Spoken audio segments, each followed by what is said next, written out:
Bom, a gente tem algumas perguntas aqui da internet. É, lembrando a todos que a gente está aqui direto de São Roque, né? Durante a 39ª Universidade de Férias do PCO. Eu vou fazer as perguntas pela internet. Quem aqui no plenário quiser falar, perguntar alguma coisa na sequência, é só vir até o microfone. A primeira questão é: o que podemos esperar do 6º Congresso do PT? Quais as perspectivas para esse evento? Quais as perspectivas esse evento pode trazer para a militância do partido? Importantíssimo esse congresso, nós não somos do PT, então nós não vamos no congresso do PT dar pitaco porque não corresponde. Mas nós vamos apoiar toda iniciativa que coloque o PT num rumo concreto de luta. Por exemplo, setores que defendam que a presidência que o partido criou tem que ser defendida. Nós não somos que nem a esquerda norte-americana que vai ficar assistindo o Congresso. Nós temos que discutir tudo que for colocado. Na verdade, nós já estamos discutindo, né? Nós temos que combater propostas, que eu não diria nem que elas são oportunistas contra revolucionárias, como, por exemplo, criar uma comissão interna do PT para julgar as pessoas acusadas de corrupção pela direita. Isso daí, eu não sei, o pessoal podia ir lá em Curitiba, né, onde está o juizado do Sérgio Moro, e deitar na porta para servir de capacho para a República de Curitiba. Com gente assim, você nem precisa da Lava Jato. É pior do que o Sérgio Moro. Eles mesmos querem julgar o pessoal deles. Então, né, nós temos a esperança de que no Congresso alguém levante que as pessoas acusadas pela Lava Jato do PT têm que ser libertadas. Eles são presos políticos, eles são vítimas do golpe. Acabar com essa farofada da corrupção e tudo mais. Eu acho que sim, que o Congresso é muito importante. Toda pessoa que acha que tem que se travar uma luta política séria no Brasil tem que acompanhar milimetricamente esse Congresso. Esse Congresso ele tem, até certo ponto, numa escala menor, uma importância parecida com as primárias do Partido Democrático, né? É daí que pode sair também um reforço muito grande para a luta contra os golpistas, contra a burguesia no Brasil. Nós temos que ver como é que seria possível, né, dar um apoio às pessoas que querem fazer isso daí.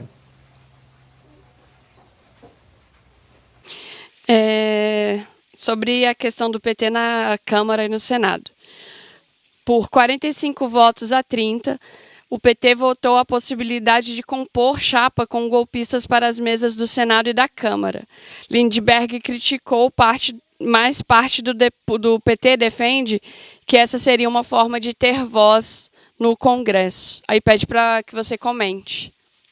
Bom, aqui nós estamos vendo uma coisa que a gente precisa denunciar em alto e bom som.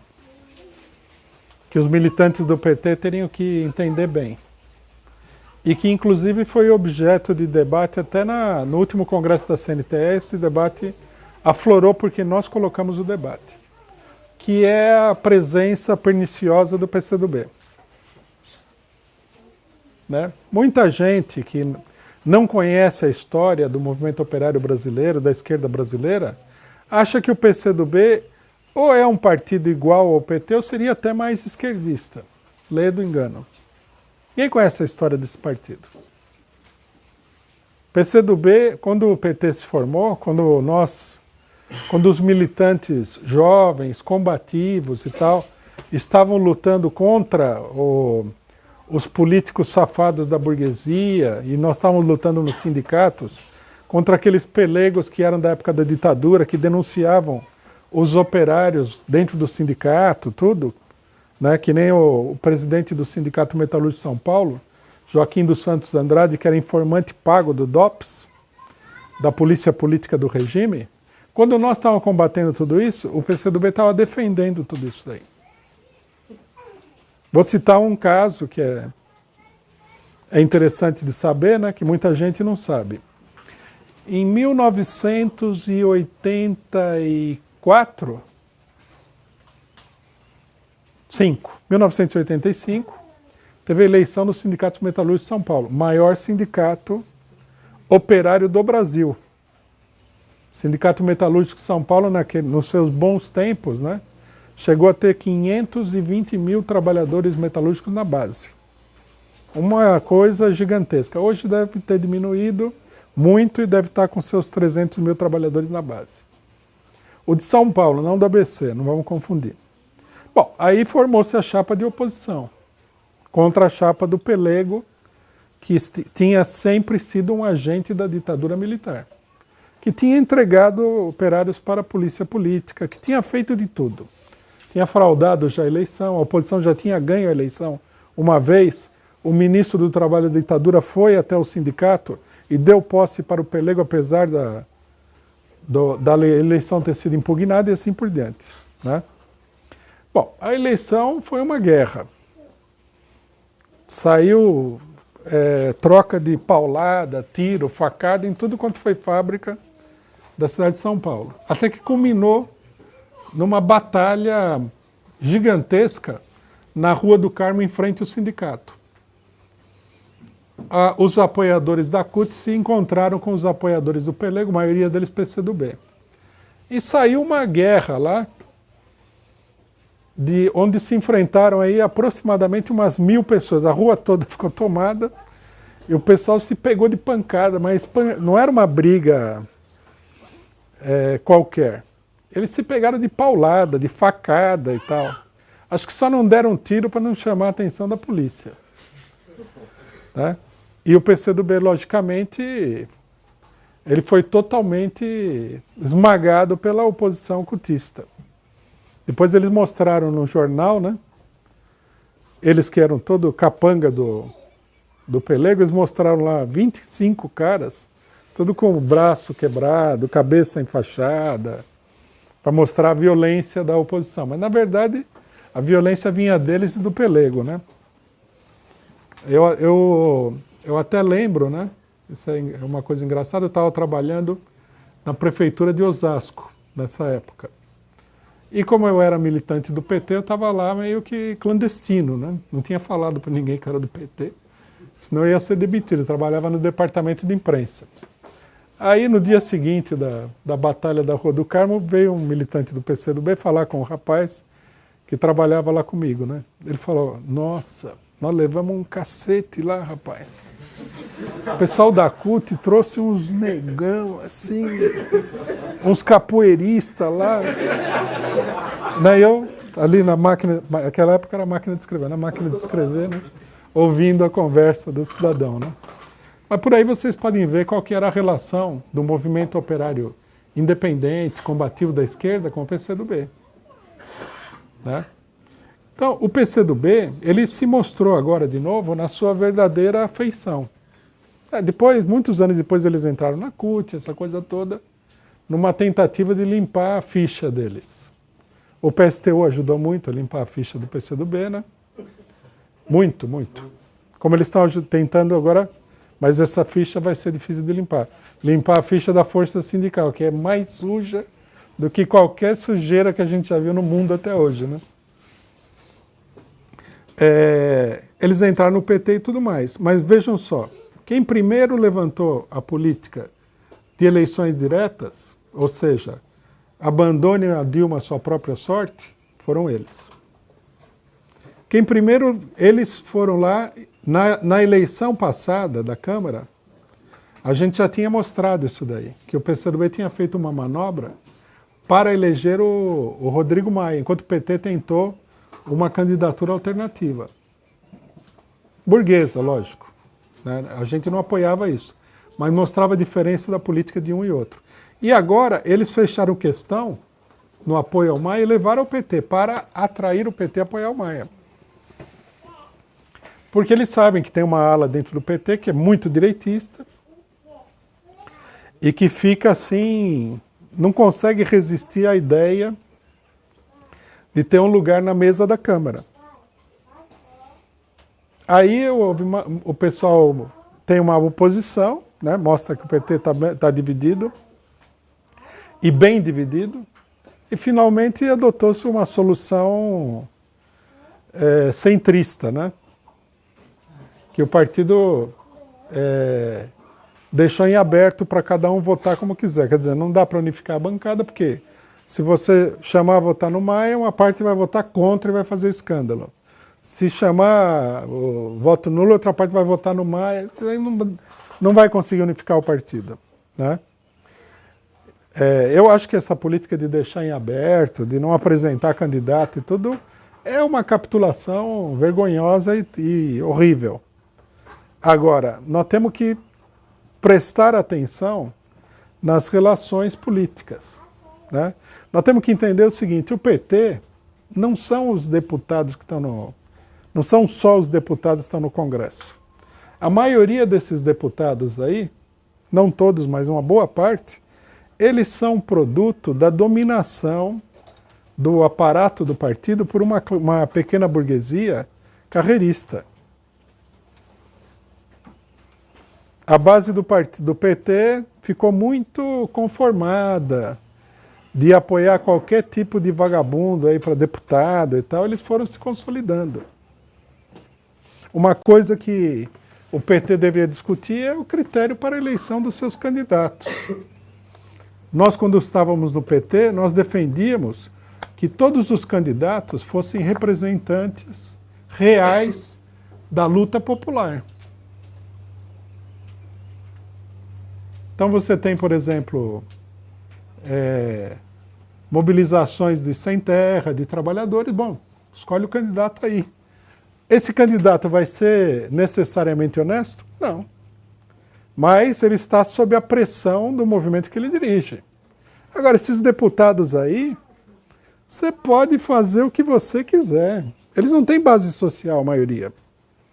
Eles são indivíduos avulsos, soltos, sem conexão com nenhum movimento social, né? Então, essa questão é uma questão chave. Eu acho que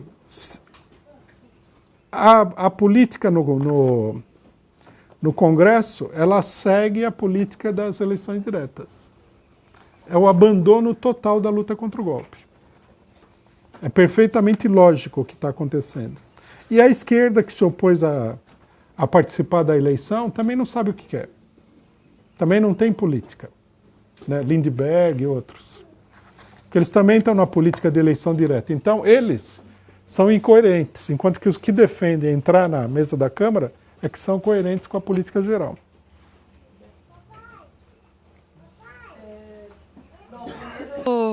Agradecer a audiência, a gente está com picos aqui de audiência da nossa transmissão hoje, ao vivo. Pasque, né? Está no céu.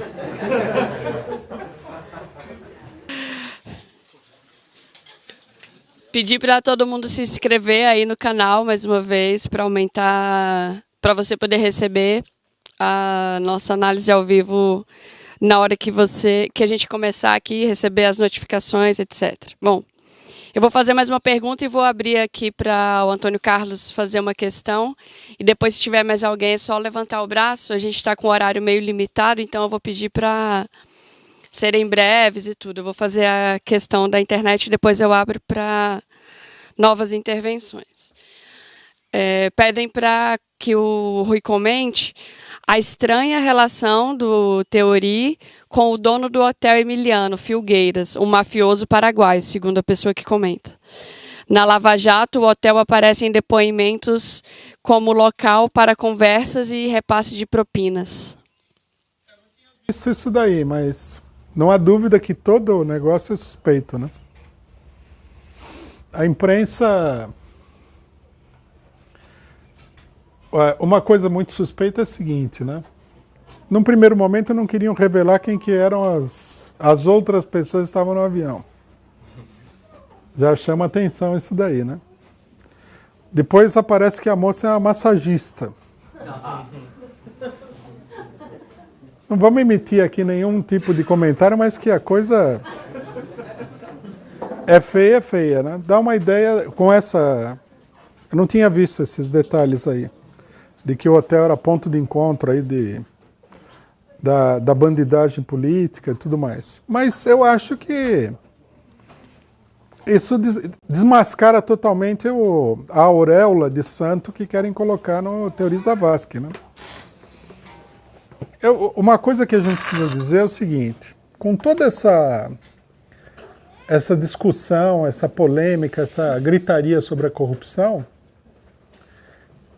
a esmagadora maioria das pessoas, ou seja, todas aquelas pessoas que não participam da política de verdade, eles não têm a mais remota ideia do nível de corrupção e bandidagem que existe na política nacional. Se qualquer pessoa que estiver ouvindo achar que é ruim, você pode multiplicar isso daí por 1000 e você ainda não vai atingir o fundo do problema. Por isso que todo mundo na hora já levantou que o Teori Zavascki tenha sido assassinado, né? Porque está totalmente... o pessoal é todo mafioso, né? E logicamente que eles são capazes de qualquer coisa. Assim como levantaram também que o candidato presidencial do PSB tinha sido assassinado. Não seria novidade, né? Assassinato político no Brasil não é nada raro. Aqui, só para se ter uma ideia... 2 presidentes da República foram assassinados. Depois quiseram contornar o depoimento, mas o Jango foi assassinado e o Juscelino foi assassinado bem no momento em que a ditadura estava processando aí uma transição para alargar o poder político e tudo mais. Então, se a pessoa teve a capacidade de assassinar o Juscelino Kubitschek, que era uma pessoa daquele porte de tudo mais, imagina, um ministro do STF é fichinha, é fácil de matar. O Castelo Branco. Também tem o Castelo Branco, Costa Silva.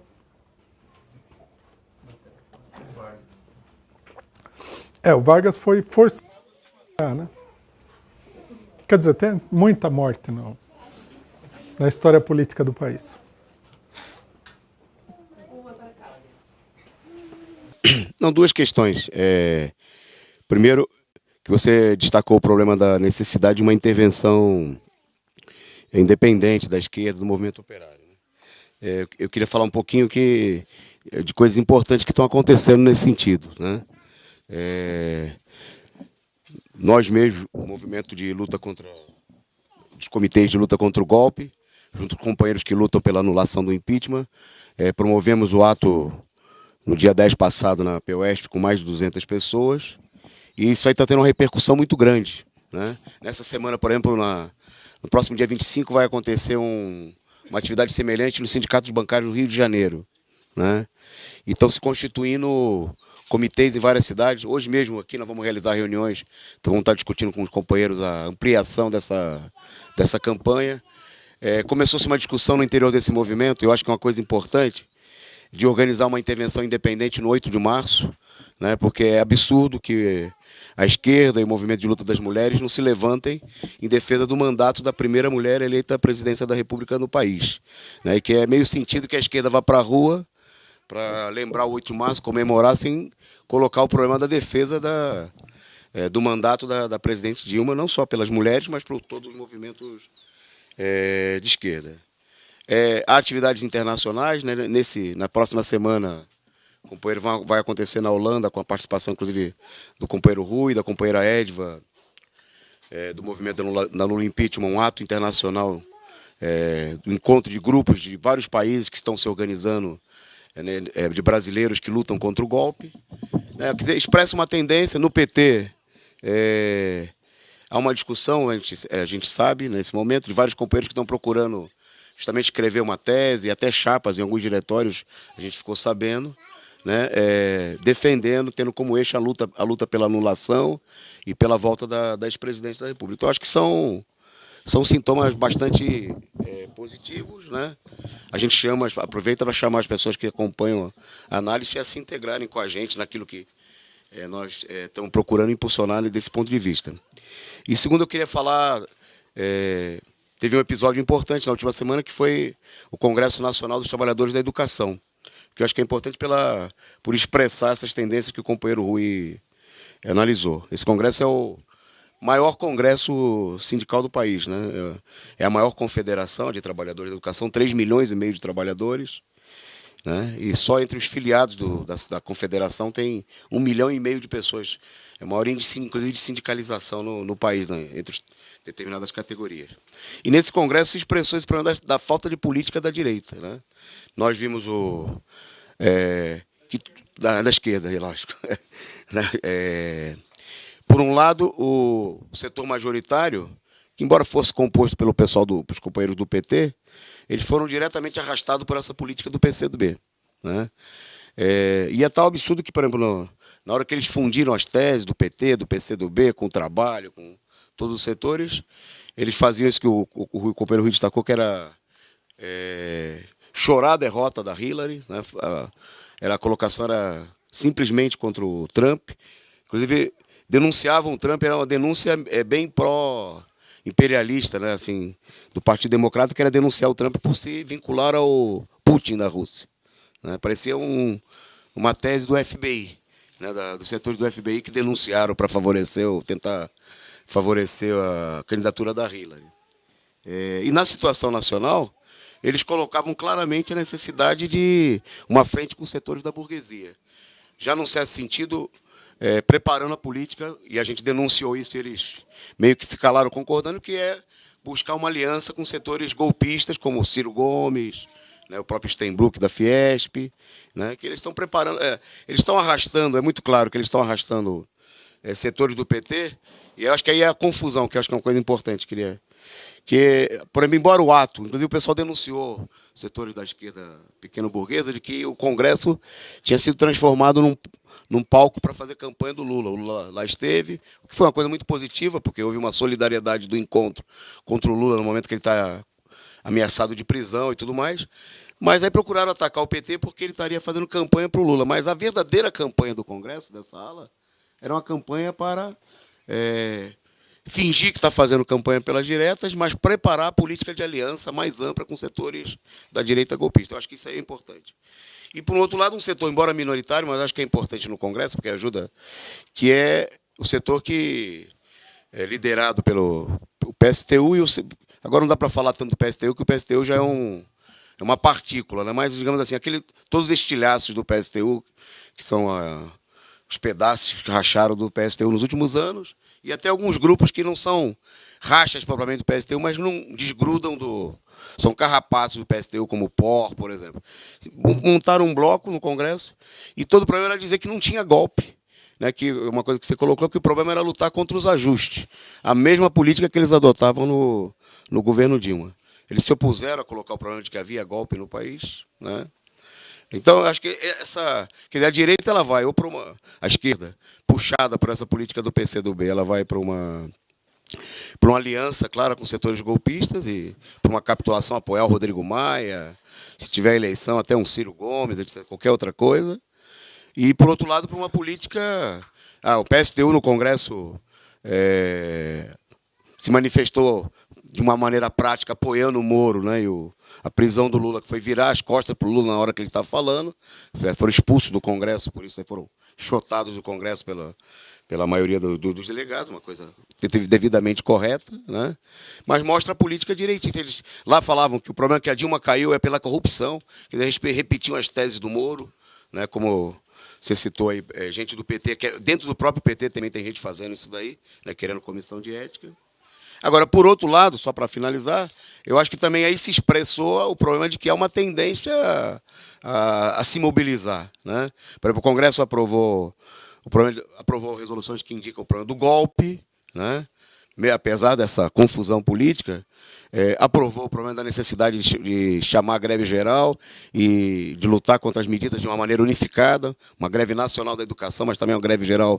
Quer dizer, há uma confusão, eu acho que um problema para finalizar essa confusão que está metida à esquerda, né? Se bem que haja, ainda bem, né, há sintomas de setores que procuram se organizar de maneira independente dessa confusão, mas essa confusão, nesse momento, é um entrave, né, um problema grave a ser enfrentado.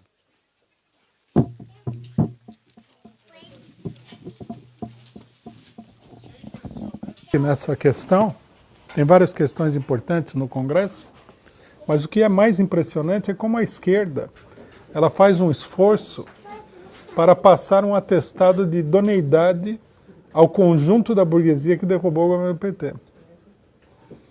Quer dizer, eles não gostam do PT, natural. Não sei também por que eles não gostam do PT, porque, na minha opinião, a política deles e do PT é uma política muito parecida. Mas eles têm uma birra com o PT. Aí eles se preocupam mais em atacar o PT do que denunciar o conjunto da burguesia que está atacando o PT. Isso que eu acho que condena essa esquerda aí a uma falta de perspectiva política total. A pessoa não consegue se situar no panorama político.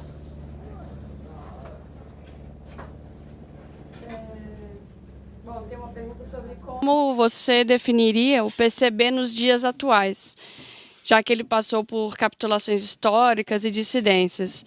Aí a pessoa comenta que ele participou do governo do PT e depois virou oposição e nas últimas eleições fechou frente com o PSOL. PCB, primeiro nós temos que dizer o seguinte, não confundir o PCB de hoje com o PCB do passado, em termos de importância, né? O PCB do passado era um partido operário importante, dirigido por uma burocracia que tinha uma política muito, além de confusa, reacionária. O PCB de hoje, por tudo que a gente vê, é um agrupamento aí de estudantes universitários, professores universitários, cuja importância social é muito pequena, né? E também eu não consigo entender direito por que é que o pessoal fica no PCB, porque eu não consigo, toda vez que acontece alguma coisa, eu dou uma olhada nos partidos de esquerda mais conhecidos para ver qual que é a posição deles sobre tal e tal acontecimento. O PCB, você nunca consegue ver um posicionamento dele sobre nada da situação política. Morre gente, derruba um governo, fazem todo tipo de estripulia. Você vai no site lá, tem a primeira matéria é assim: Partido Comunista da Tailândia lança campanha pelo aborto. Você fala, mas e o Brasil? Cadê a política nacional? Eles não têm posição política sobre nada. Quer dizer, então, é um partido muito nulo nesse sentido, né? Porque o partido pode ser grande ou pequeno, mas, em primeiro lugar, ele vale pelas suas concepções políticas, né? Se você não tiver política, se você não tiver uma coisa para agir, você não existe politicamente.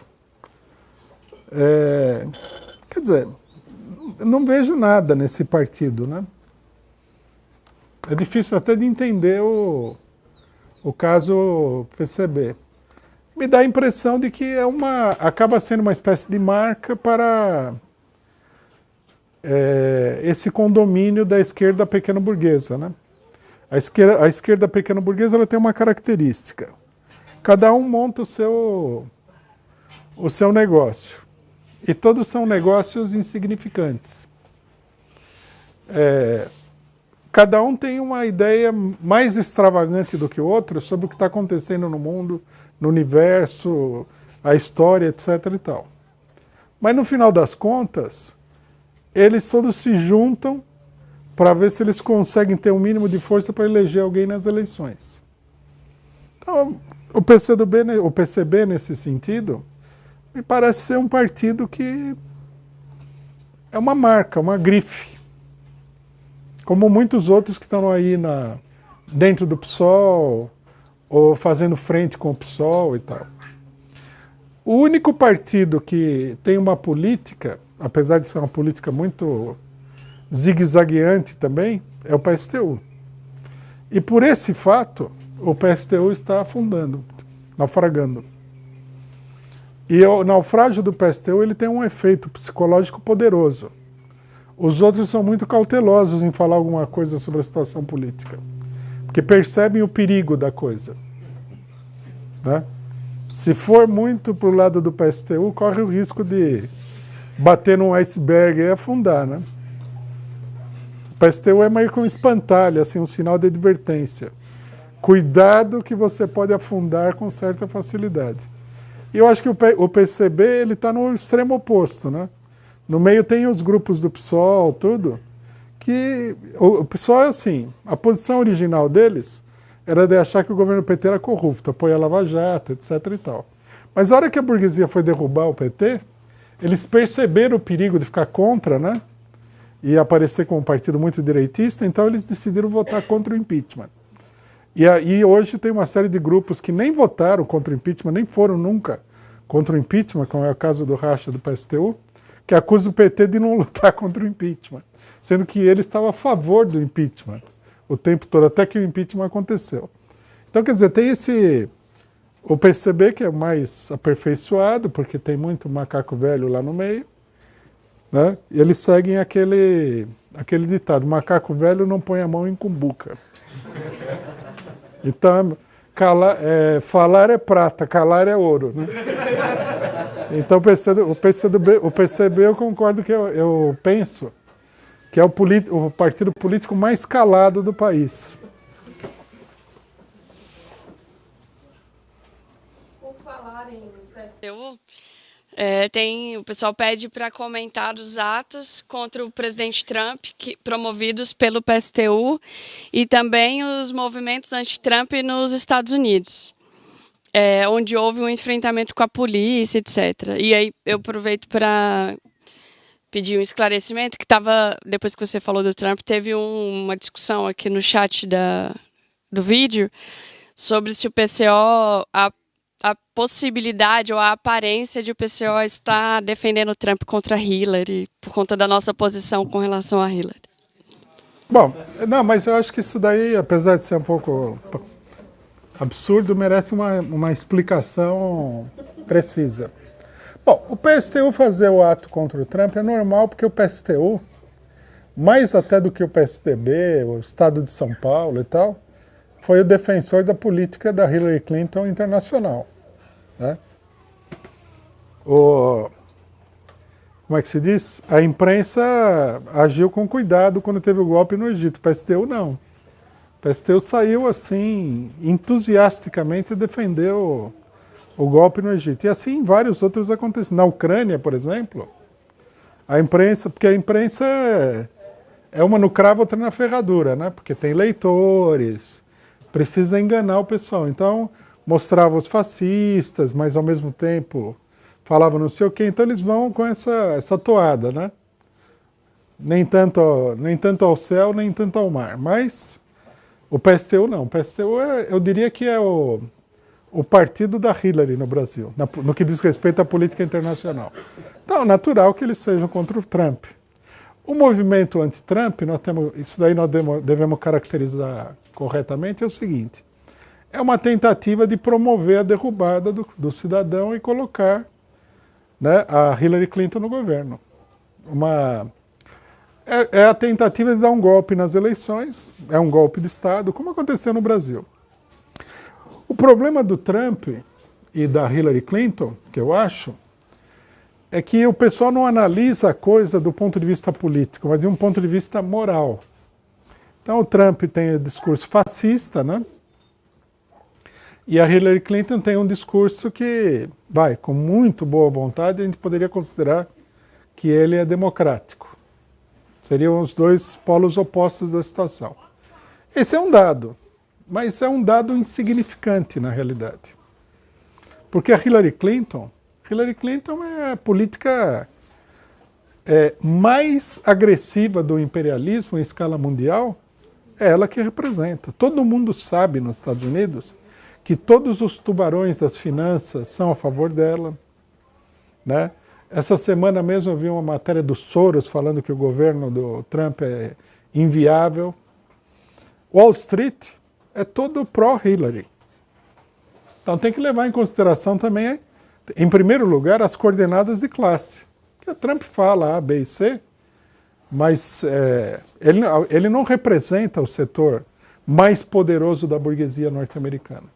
Do ponto de classe, primeiro isso daí.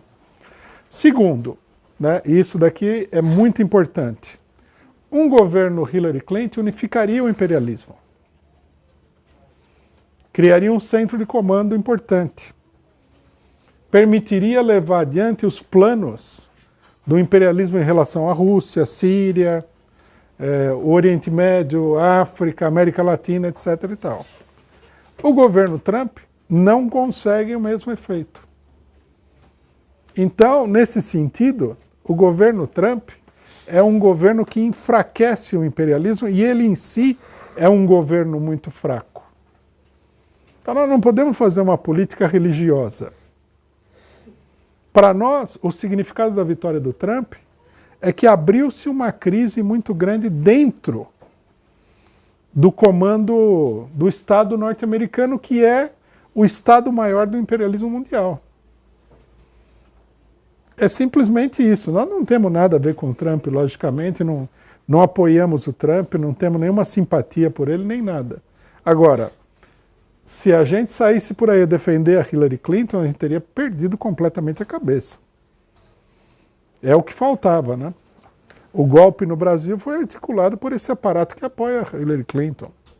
O golpe na Venezuela é a mesma coisa. A pressão que se exerce sobre todos os países da América Latina vem tudo daí. Não quer dizer que o Trump vai modificar substancialmente essa política, nem vai evitar nada, não quer dizer nada disso, bobagem. Né? Até o Putin, que acha que o Trump é uma maravilha, na minha opinião, ele está... É uma ilusão política dele e não é a primeira que o Putin tem com os Estados Unidos.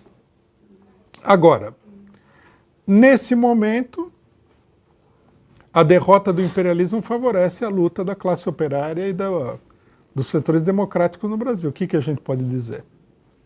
Se o Trump tivesse sido eleito com o apoio dos banqueiros, né, do chamado complexo industrial militar norte-americano, etc. e tal, a nossa avaliação seria totalmente diferente. Ele seria uma ameaça extraordinária.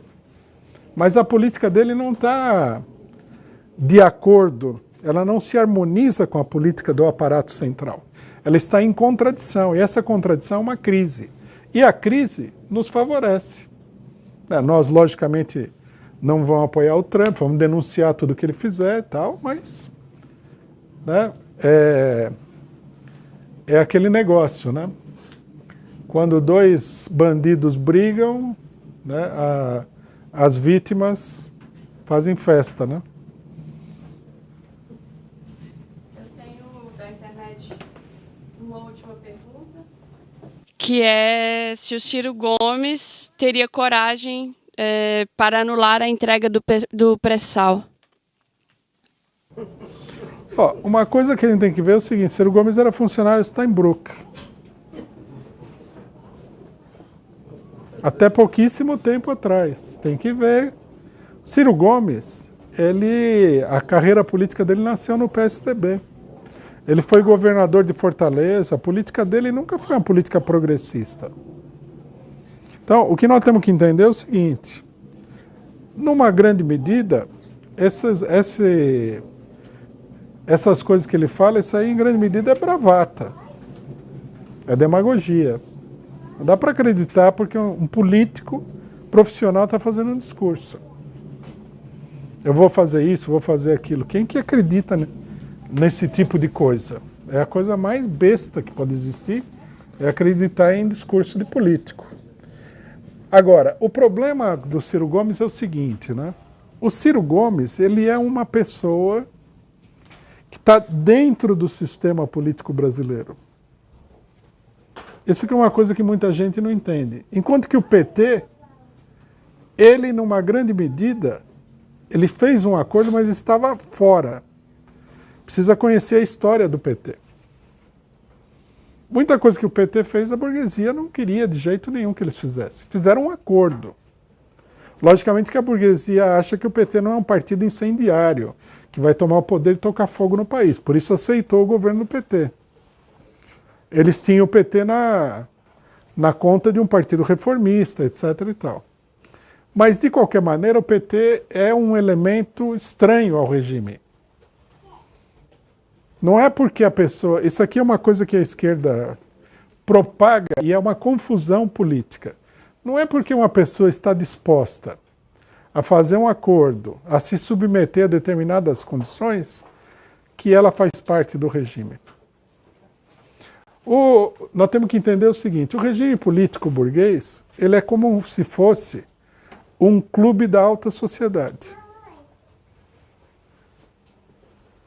Você pode até ser convidado para uma festa, mas você não faz parte da turma. Eles olham você como uma pessoa que é estranha àquele meio, que não merece confiança, que eles podem usar numa determinada situação, mas que eles não aceitam.